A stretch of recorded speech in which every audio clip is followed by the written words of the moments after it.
devido às filas de espera, principalmente no consulado de São Paulo, mas depois Curitiba e os demais consulados, decidimos fazer um teste no Tribunal Administrativo Regional, em Roma, sobre o princípio do atraso das filas, que é a inadimplência consular, que não fecha e não conclui no prazo de 730 dias. Então, nós fomos autar com nosso cliente de Curitiba, mostrando aos juízes administrativos que o consulado de Curitiba era inadimplente no prazo.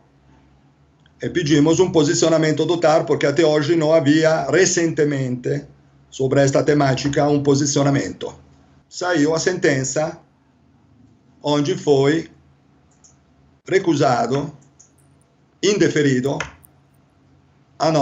o nosso pedido, alegando que, no caso específico do reconhecimento da cidadania italiana, trattandosi di un riconoscimento che dice rispetto a ser italiano, perché todo discendente nasce italiano, neste caso specifico, toda a temática sobre a inadimplência administrativa non è applicata perché è un princípio que diz respeito a questões subjetivas.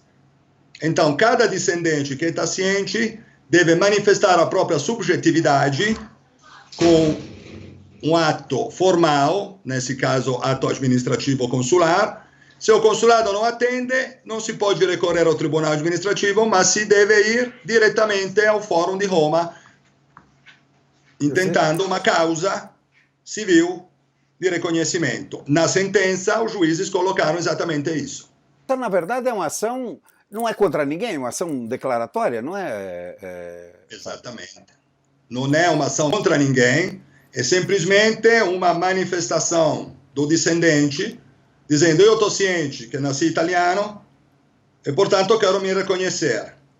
Tenho várias opções. A opção melhor ou mais lógica seria a opção administrativa no lugar de residência, que é o consulado.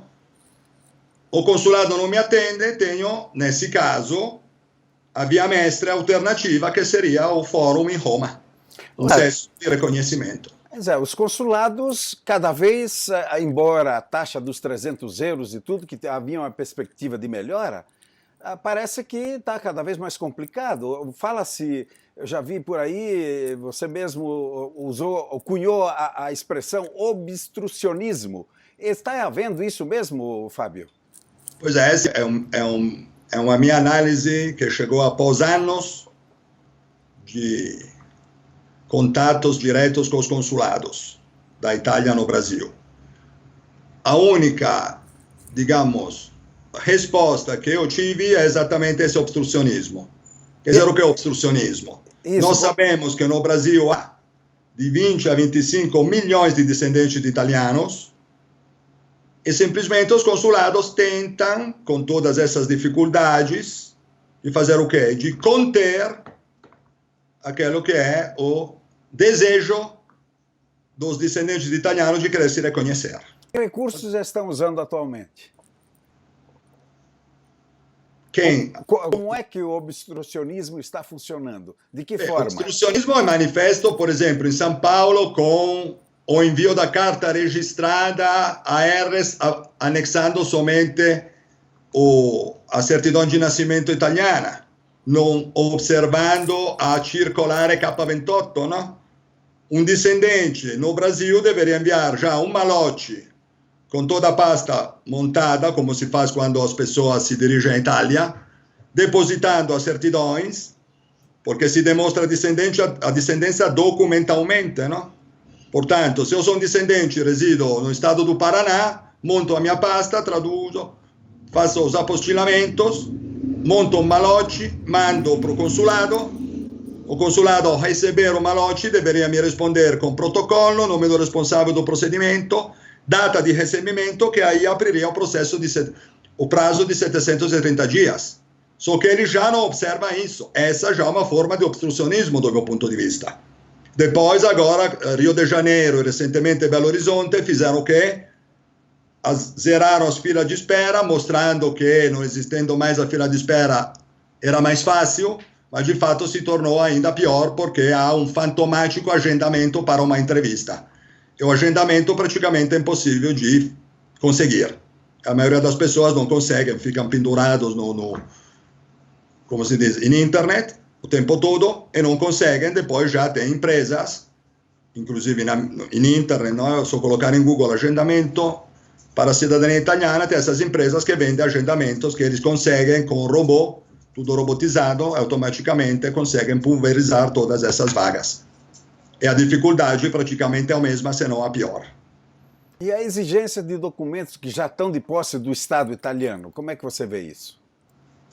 De documentos que estão... Do mesmo ramo familiar, por exemplo, irmãos, primos, que têm que apresentar a mesma documentação que já está lá no consulado, às vezes. Se está no consulado, porque eu vi que algum consulado se posiciona exatamente nesta forma. Se o consulado reconheceu o teu irmão, então pode apresentar somente a certidão de nascimento. Mas, se o teu irmão foi à Itália se reconhecer, o reconhecimento no consulado deve ser feito com a documentação completa de novo, porque o consulado, de fato, não viu a documentação. Esta é uma medida que eu acho razoável e certa. Mas eu me referia aos que fizeram o processo aqui no próprio Brasil, onde já está de posse. É outro arbítrio também. Então é outro arbítrio. Já teve situações onde 5 parentes, tipo pai e 4 filhos, na fila de espera, eles exigiam 5 agendamentos com 5 vias de documentação em original traduzidas. Este é um arbítrio também, contra a lei. Na questão que você toca do reconhecimento da cidadania na Itália, isto é, a pessoa ir lá, além da desvantagem de aquele reconhecimento se restringir unicamente à pessoa que lá vai, também agora surgiu uma série de outros problemas, inclusive com denúncias de endereços comprados ou até de uma certa máfia que está operando no setor que praticamente inviabilizou esse tipo de atendimento que o pessoal estava tendo, não? Eu sempre considerei ir à Itália algo de extremamente forçado. Por quê? Porque se eu sou um descendente, mas um brasileiro e resido no Brasil, por que devo ir à Itália, declarar uma residência em um comune, diante de um oficial com fé pública, ufficiale di stato civile, como se diz? Por que devo fazer isso? É quase uma violência, não? Ah, não, porque lá é rápido, não tem fila de espera. Mas não é suficiente isso. Pelas normas italianas, todo o procedimento é feito conforme a verdadeira residência do requerente. Se eu troco de residência e faço bate e volta, de fato estou fazendo algo errado, que não é totalmente regular. Esta é a questão que eu sempre critiquei e nunca abracei esta ideia. Quando começaram a engrossar as filas, eu tive despachantes que me ligavam, oferecendo, eu era tradutor na época, ad hoc do consulado aqui de Belo Horizonte, me ligavam oferecendo parcerias. Eu sempre recusava, porque sempre me perguntava por que um brasileiro descendente deve ir à Itália quando o consulado não atende. Existe o caminho jurídico, judicial. Só que o brasileiro não acreditava a possibilidade de ir no fórum, que não ia acatar. Esse é o caminho que você indicaria, então, atualmente, em função do obstrucionismo consular.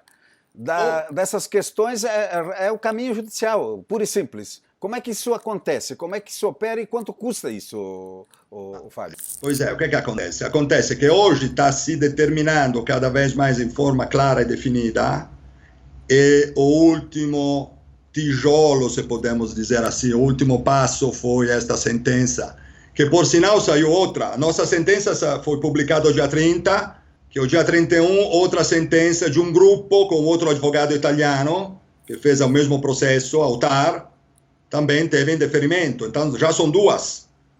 Portanto, esta última medida, que esclareceu que o TAR não pode ser feito em situação de descendência, e do outro lado, todos os problemas que você estava mencionando dos despachantes na Itália, onde houve casos vários, infelizmente, de despachantes que foram pegos por irregularidades várias não estou a citá-las porque saíram na mídia, e não é o tema. Portanto, de um lado, nós temos o consulado que não atende. Do outro lado, nós temos essa prática de ir à Itália, que agora está se tornando mais complicada, porque o Ministério do Interior também está fiscalizando. O TAR, no meio, disse, não é competência nossa, porque podem ir, no caso se o consulado não responde, podem ir tranquillamente ao juiz ordinário civil em Roma, e portanto sobra somente o caminho do Tribunal Civil em Roma. E como é que funciona? Como é que isso funciona? Alguém que esteja hoje numa situação de que precisa da entrada, quais são os passos que ele tem que tomar para chegar lá? Nosso entendimento, porque quando eu comecei com uma parceria com um advogado, em 2015, eu investi 1 ano e meio para chegar a uma família que acreditava nesta prática, nesta possibilidade. Mas em 2015 achei uma família. E aquela primeira família que nós fizemos sem requerimento feito ao consulado de residência. Entramos direto no fórum. Direto no fórum? E os juízes acataram. Aí entramos com outros processos. A um certo ponto os juízes falaram, mas como é que vocês entram, vêm aqui me incomodar em Roma, quando de fato quem deve reconhecer o descendente é o consulado? Porque os juízes em Roma não sabiam da fila de espera, evidentemente, não era competência deles. E aí nós tivemos que apresentar, eles exigiram e pediram, marcando uma outra audiência, não indeferiram em falta de requerimento. Marcaram uma segunda audiência, dando o tempo aos nossos clientes de enviar o requerimento ao consulado. Este é o primeiro ato. E não precisa esperar 730 dias. Nas várias páginas eu leio comentários de os clássicos, ouvi dizer, me falaram que eu devo esperar 730 dias para ingressar. Não precisa. Mando a carta registrada, nos moldes das exigências consulares, assim que volta o canhoto do AR, junto o original do canhoto do AR, que não precisa traduzir, não precisa, junto com o xerox do formulário, melhor se preenchido de punho. Esta é a prova que o descendente manifestou o interesse subjetivo de querer se reconhecer no lugar de residência. Esse AR, esse documento já tem que ser acompanhado com a documentação de originária do avô, bisavô, essas coisas, documento completo. Ao consulado, não. O consulado, quando tem lista de espera como São Paulo, Curitiba e tal, diz somente de anexar, eles pedem de anexar somente a certidão de nascimento do dante causa, que é um antepassado. Certo. Só isso. Certo. Então, se encaminha com carta registrada, quando volta o canhoto, se junta ao xerox do formulário, nós pedimos que é melhor preencher de punho cada descendente de próprio punho, que assim fortalece a vontade, não? Que é um interesse subjetivo, e a gente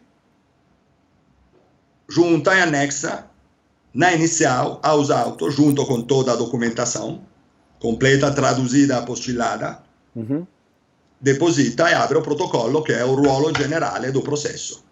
Isso aí pode ser feito de forma simples, isto é, uma pessoa só, ou pode ser núcleos familiares, por exemplo? O núcleo de uma família agrupa todo num pedido. Pode ser assim? Em tese não há limite. Nós, digamos, pela experiência que tivemos, usamos o bom senso. Ou seja, podemos entrar com o requerente, 2, 3, 4, 5. O maior número que nós fizemos juntos no mesmo processo foi com 15 requerentes. Ah, por que nós fizemos 15? Porque eram 5 irmãos com os filhos. É certo. Então eram muito próximos. Mas se, por exemplo, eu tenho 3 irmãos com os filhos e depois 3 primos de segundo grau, onde os avós eram irmãos, desculpa, e, portanto, o ramo se distancia, não? Aí é melhor separar em 2 processos, porque são descendências mais separadas. É toda uma questão de usar o bom senso, porque o juiz, ele não é contra esse tipo de processo, porque é um dever reconhecer o cidadão descendente. Descendente, quando quer se reconhecer, a Itália, como ato devido, reconhece o descendente que nasceu italiano. Portanto, o juiz, a postura dele é aberta porém não quer perder tempo. Não gosta de processos, digamos, muito cheios, muito complexos. Deve ser bastante linear. Certo. Então é o bom senso. Nós montamos processos nesse sentido. Passa nesse sentido com a genealogia. Ô Fábio, outra coisa, se puderes dar uma ideia de valor, de custo disso, as taxas, etc e tal, e obviamente o contrato com cada advogado, e também a ideia de tempo. Isso me parece que é mais rápido do que esperar na fila do consulado, naturalmente. Sim, vou responder primeiro sobre a questão do tempo, porque sobre a questão de valores depois vou tentar articular as diferenças. Sobre o tempo, nós estamos observando nesses últimos meses, segundo semestre de 2018, do ano passado, que acabou de terminar, uma reformulação da 18ª vara, aquela que é chamada vara estrangeiros, que hoje atua no rito sumário, não é mais a primeira vara, que era o rito ordinário com 2 audiências. A 18ª vara opera com rito sumário, e não falamos mais de sentença colegial em Câmara de Consiglio, mas em italiano é ordinanza monocrática. Portanto, o juiz titular do processo, ele é responsável da sentença. Melhor, ordinanza, como disse. E a audiência é somente uma. Não se corre o risco que o juiz marque uma segunda audiência para as conclusões e tal. No segundo semestre, sendo uma vara nova que foi instituída no início de 2017, essa 18ª vara, em todas as comarcas das capitais das regiões, capoluoghi di regione, come si dice, no? Milão para Lombardia, Torino para o Piemonte e por diante, Roma para o Lazio, criaram essas varas estrangeiros, onde incluíram a cidadania também. São varas novas. A princípio, 4 juízes da primeira vara entraram nesta vara, que já tinham experiência e orientação sobre esse tema de reconhecimento, e outros 4 eram novos. Agora foram trocados, e nós estamos observando ultimamente que o juiz está marcando a audiência única já para meados de 2020. Quer dizer, menos de um ano, ou um ano. Estamos em 19, meados é um ano e meio. Tanto é que nós trabalhamos com uma estimativa de 2 anos, estourando 2 anos e meio. É uma sentença da qual não cabe recurso, ela é declaratória e acabou-se, não é isso? O recurso cabe no trânsito de um julgado, evidentemente, mas uma vez que teremos o trânsito de um julgado, o processo é concluído, a cidadania é definitiva. Sim, perdão, refaço então a minha colocação. Não é necessário audiência, testemunho, nada, é documental a coisa só. Documental, a postura, nós temos 3 sujeitos, 3 partes. O advogado que representa os requerentes, em italiano parte attrice, os atores. O reclamado que é o Ministério do Interior, é importante frisar isso. O contencioso não é contra o consulado, o contencioso é contra o Ministério do Interior, que é ele que tem responsabilidade única e exclusiva sobre assuntos de cidadania italiana. O consulado é a causa, o consulado tem uma fila, eu não tenho acesso, então eu chamo o Ministério do Interior, ele é o reclamado. Depois tem a terceira parte, que é o Ministério Público. Pois bem, na maioria dos casos, o Ministério Público fisicamente não se apresenta em audiência. Se manifesta com um ofício escrito, com o chamado nulla osta, que quer dizer que nada obstacula e não tem nada contra.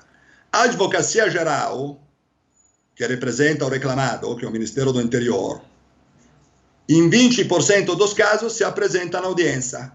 Eu li as alegações defensivas, memórie defensive, da advocacia, que é sempre a mesma, copia-colla, onde no primeiro parágrafo, mais ou menos, começa nesta forma. A advocacia, preliminarmente, o Ministério do Interior não tem nada, importantíssimo isso, não tem nada a contestar sobre o legítimo requerimento do descendente de se reconhecer.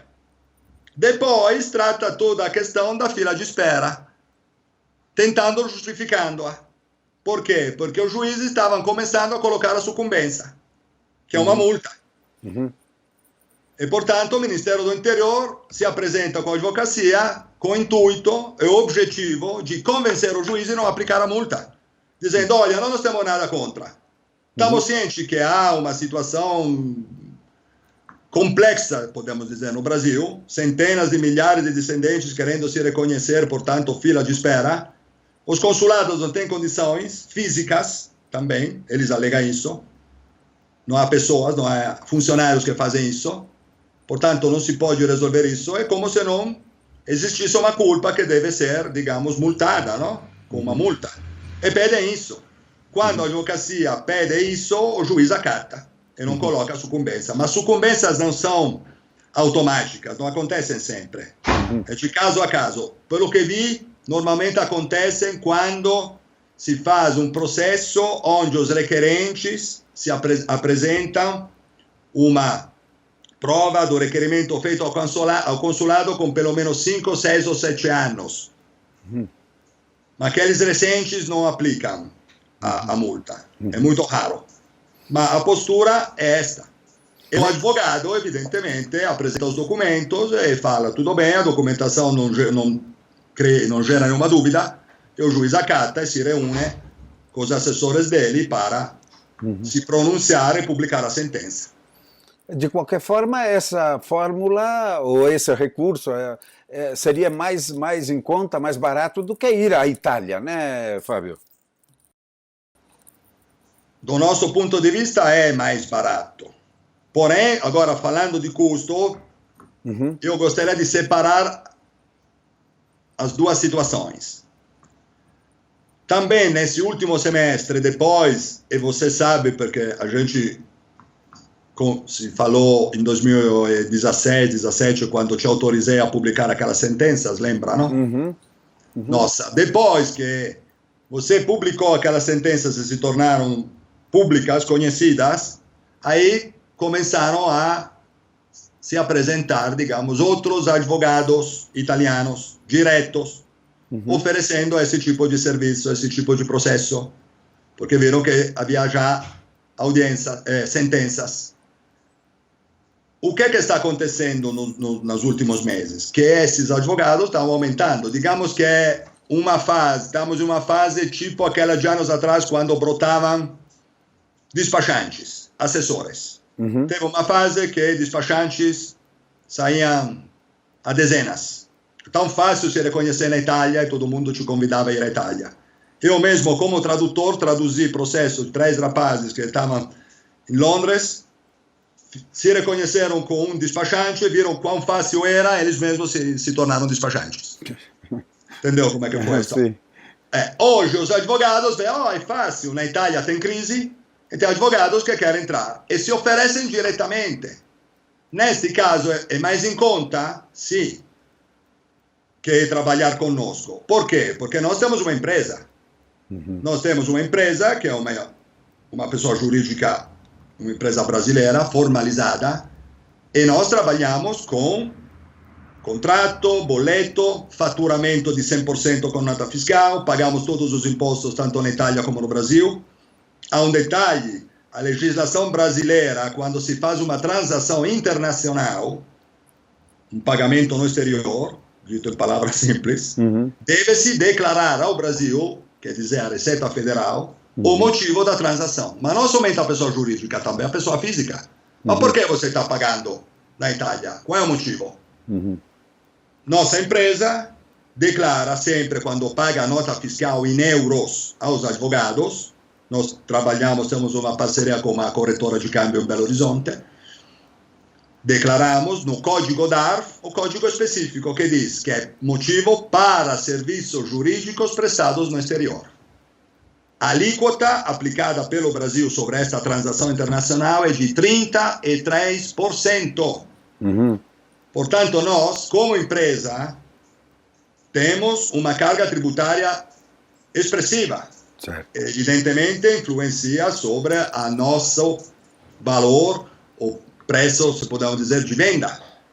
E há outro detalhe importante. Eu já li vários comentários sempre nas páginas de Facebook que tratam de assuntos de cidadania, de discendentes que contrataram diretamente o advogado italiano e depois começaram a se preocupar porque, mas mandei uma mensagem em WhatsApp para o advogado, ele não me respondeu. São 15 dias que não me responde. Será que aconteceu alguma coisa? Esse é outro detalhe que deve ser levado em conta. Contratar uma empresa que não deve ser somente a nossa, não estou fazendo agora, não quero ver. Dizer, nós somos os melhores. Atenção, cada um é livre, mercado livre, pelo amor de Deus. Porém, contratar sujeitos ou uma empresa que te garante tudo um serviço e te assistencia no dia a dia, nós atendemos no cotidiano os nossos clientes. Porque um cliente, claro, um discendente leigo, aí pode escutar uma coisa, ler uma outra. Quando aconteceu aquele boato último da IDN Cronos, do decreto Salvini, que a princípio falaram que ia limitar a geração. Limitar a geração. Eu tive que desligar o meu celular de sexta-feira, porque estava pipocando. Todo mundo me ligava, assustado. Por quê? Porque o descendente quer respostas, quer se sentir numa situação confortável, está fazendo um processo que gosta de ter alguém que dá respostas. É o nosso papel de especialistas, nós advogados. Os advogados, do nosso ponto de vista, como empresa, são os nossos fornecedores do serviço jurídico. Certo. O advogado redige a petição, estuda a matéria, se aprofunda cada vez mais, como diz o presidente ou um ministro, mergulha verticalmente nesse tema cada vez mais, vai ao fórum e leva o resultado. Mas tudo que está por trás, o advogado não tem tempo de responder às dúvidas, às perguntas. E aí existe essa falha e as pessoas começam a ter problemas. O advogado não me respondeu, não sei o que fazer. Compreensão, outro problema é compreensão. Eu tenho um português, digamos, com um bom sotaque, mas eu entendo tudo. Minha parceira, Kátia, que é também minha esposa, ela é brasileira, mas eu entendo tudo, escrevo português, as pessoas me entendem. Esses são detalhes.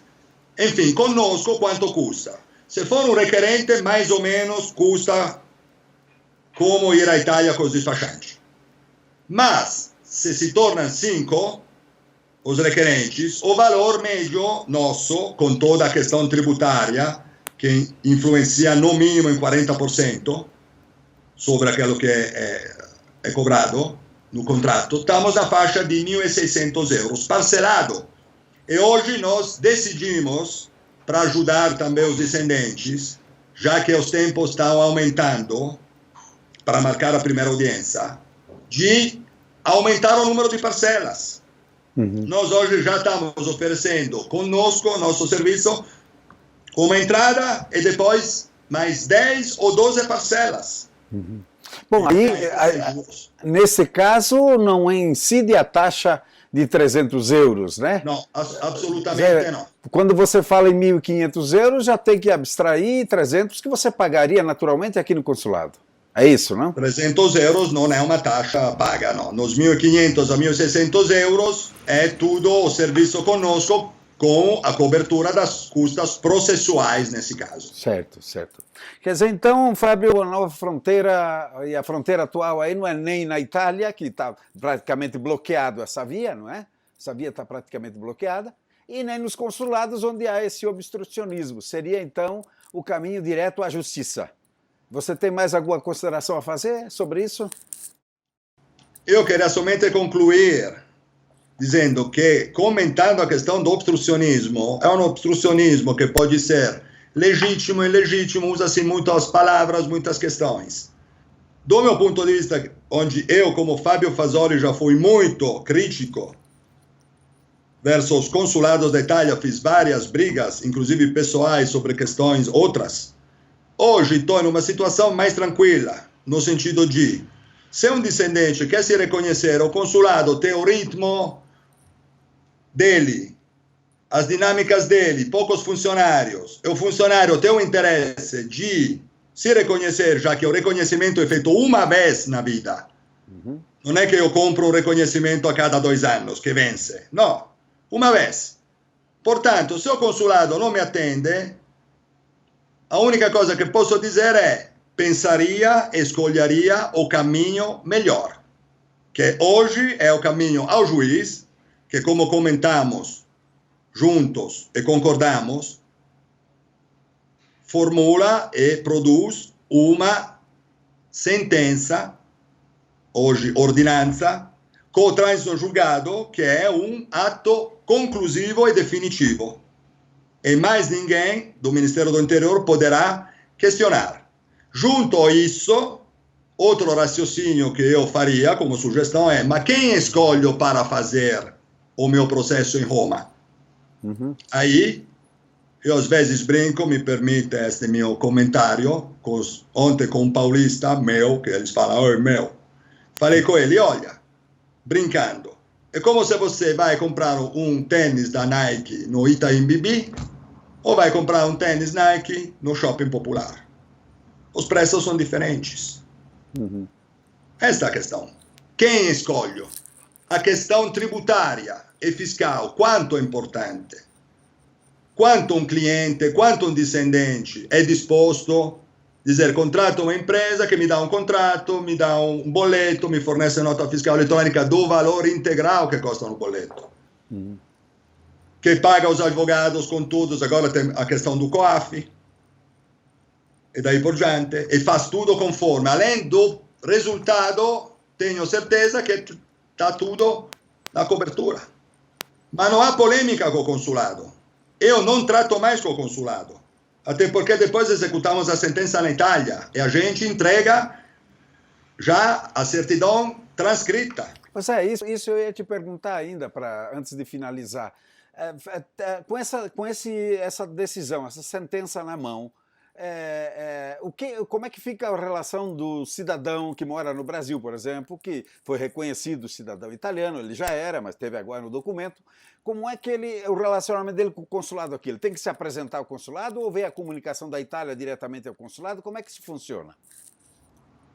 Então, nós sabemos que os consulados da Itália no Brasil, que são 7, não todos se comportam na mesma maneira. Por exemplo, o consulado aqui de Belo Horizonte é o único consulado que aceita a execução, portanto, pega a sentença com somente as certidões dos reconhecidos, aquela do pai que não fez o reconhecimento do avô ou bisavô não precisa apresentar. Depois se integram os chamados documentos, certidões auxiliares que diz respeito ao Estado civil. Por exemplo, se eu entro como requerente e não tenho um filho direto maior de idade, eu entro somente com a minha certidão de nascimento no processo. Posteriormente, quando faço o registro meu como italiano na Itália, e sou casado, vamos supor, divorciado e casado em segundas núpcias, aí eu peço, traduzo e apostillo o meu casamento, a sentença do divórcio e o segundo casamento. Porque isto é Estado civil, que não tem nada a ver com o sangue. E outro detalhe importantíssimo, certidões em inteiro teor somente dos requerentes. Do meu avô, do meu pai que não é requerente, breve relato. O juiz não obriga ao inteiro teor, não é uma exigência, ainda mais hoje com o apostilamento. O inteiro teor serve para o italiano reconhecido, tem o dever de apresentar o integral, in italiano chama-se, não sabe, desiderio, certificato integrale dell'atto, que é o inteiro teor, verbum ad verbum. Tudo que consta na certidão deve ser transcrita na Itália, porque eu, como italiano, devo fornecer todas as informações, sem omitir nada. Nesse caso, tirando Belo Horizonte, nós oferecemos um serviço auxiliar, porque São Paulo, até meados do ano passado, aceitava, a um certo ponto disse, não, tem que ser a comune de nascimento do antecausa, do antepassado. Então, nós agora temos um segundo serviço, terminado o processo com o trânsito julgado, onde os nossos advogados fazem a execução na comune, pedindo a transcrição das certidões, nascimento, casamento, e a certidão italiana sai com a verbação do reconhecimento da cidadania italiana com sentença e trânsito julgado. Quando são transcritos, e já apresentamos o AIRE na comune. Perché sabe che o aire o elo entre a comune e o consulado, sabe, né? Portanto, primeiramente si pede a comune di nascimento do dante causa de transcrever as certidões com todos os anexos que estava comentando, divórcio e daí por diante, se o sujeito divorciado, e também se apresenta provas de comprovante di residenza in portuguese, non precisa traduzir, ma perché costa un endereço, e o formulário de inscrição ao aire na comune, para que a comune já previamente coloca no anagrafe, como se diz em italiano, cadastro dos italianos residentes no exterior daquele comune. Depois, o ato final qual é? Aquilo que nossa empresa entrega essas certidões transcritas aos nossos clientes reconhecidos. Eles mesmos, no sistema FEST, que agora está funcionando, se cadastram, eles devem se confirmar como residentes na circunscrição consular, por exemplo, do Consulado de São Paulo, ou seja, confirmar o aire deles. Confirmando o aire deles, o consulado entra em contato com a comune, que já está sabendo porque recebeu também um pedido de inscrição ao aire, em tempos rápidos, de 30 a 60 dias, se conclui e se confirma a inscrição ao aire da pessoa no Consulado de São Paulo, por exemplo, e aí, quando é confirmado, a pessoa poderá se agendar para tirar o passaporte. Com alguma sorte também, é claro. Essa é outra temática que, Sim. de repente, Deixamos... não é um tema que eu trato, mas tem também a venda das vagas. Deixemos para a próxima essa aí, Fábio. Deixemos para a próxima. Essa questão existe. Também no Brasil tem o agendamento eletrônico por passaporte brasileiro. Não? Às vezes há pessoas que têm dificuldade, não?